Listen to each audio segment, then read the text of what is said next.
Salut tout le monde et bienvenue dans cette nouvelle vidéo sur le Rubik's Cube, qui sera ma toute première vidéo longue de la chaîne.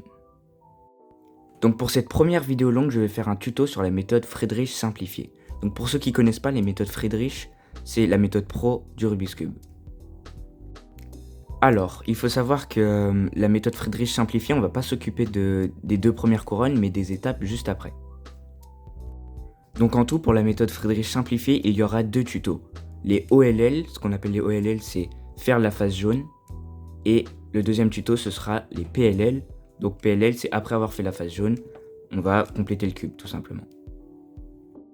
Donc en tout, dans la méthode Friedrich normale, les OLL, donc ce que je viens de vous parler pour faire la face jaune, il y a plus de 50 cas à apprendre. Mais évidemment, vu que c'est simplifié, je vais pas vous demander là de tout apprendre maintenant. Même moi, je les connais pas tous. Mais par contre, si vous êtes là, c'est que vous avez déjà appris le Rubik's Cube, donc vous savez faire une croix jaune. Parce que c'est une étape de la méthode débutante. Donc là, je vais vous montrer tous les cas qui existent. Je crois qu'il y en a 7 ou 8. Tous les cas qui existent après avoir fait la croix jaune. Alors, juste avant de commencer, sachez qu'il y a plusieurs cas ou algorithmes qui se ressemblent. Donc je rangerai tous les cas par groupe. Voilà.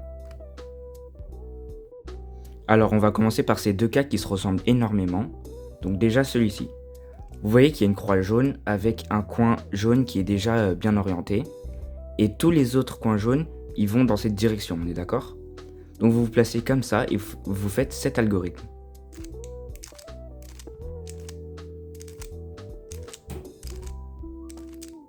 Et vous avez fait votre face jaune. Alors pour le deuxième cas, c'est pareil, mais vous voyez que là, les coins jaunes, ils orientent dans la direction opposée. Donc vous faites le même algorithme, mais dans l'autre sens.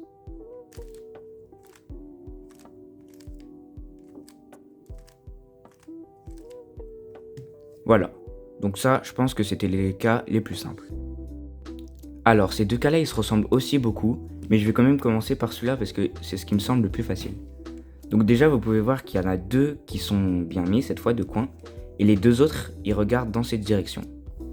Donc là, vous positionnez comme ça, et je le trouve assez facile parce que, en fait, on va utiliser les deux algorithmes de ceux que je vous ai montrés juste avant. Donc vous placez comme ça et vous allez faire ça.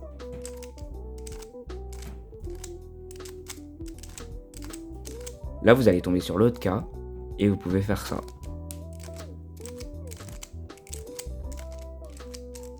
C'est juste le cas que je vous ai appris tout à l'heure, en fait. Ensuite, celui-là, un petit peu plus compliqué, mais ça va.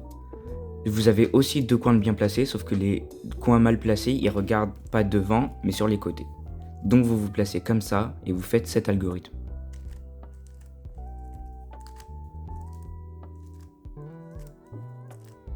Et voilà. Alors ce cas-là, je le mets tout seul parce qu'il ressemble à aucun autre cas. C'est juste l'algorithme qui ressemble à celui que je vous ai montré juste avant. Donc là, vous voyez qu'il y en a deux qui sont bien mis, deux coins. Sauf que là, ils sont en diagonale. Et ensuite, les coins, ils sont juste mal placés.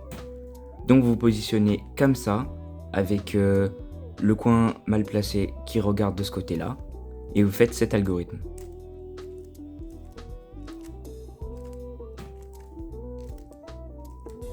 Voilà, il ressemble énormément à l'autre. Et pour terminer, deux derniers cas qui pour moi sont les plus durs, mais bon, c'est comme ça. Donc là, il y aura sur ces deux cas, il n'y aura aucun coin qui seront bien placés. Alors on va commencer par celui-là. Donc vous pouvez voir que là, il y a deux coins qui vont dans cette direction et deux coins qui vont dans cette direction. Donc vous vous placez comme ça et vous faites cet algorithme.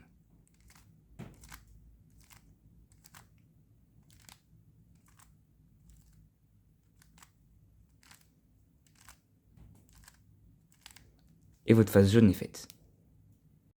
Et pour le dernier cas, du coup, il n'y a toujours aucun coin de bien placé. Il y a deux coins qui regardent dans cette direction et deux coins qui vont dans cette direction. Donc là, vous vous placez comme ça, avec un coin qui vous regarde et les deux sur ce côté.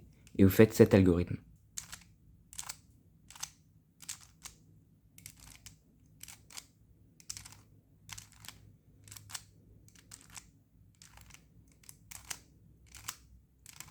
Il est un peu long, il est un petit peu dur, mais bon, c'est comme ça.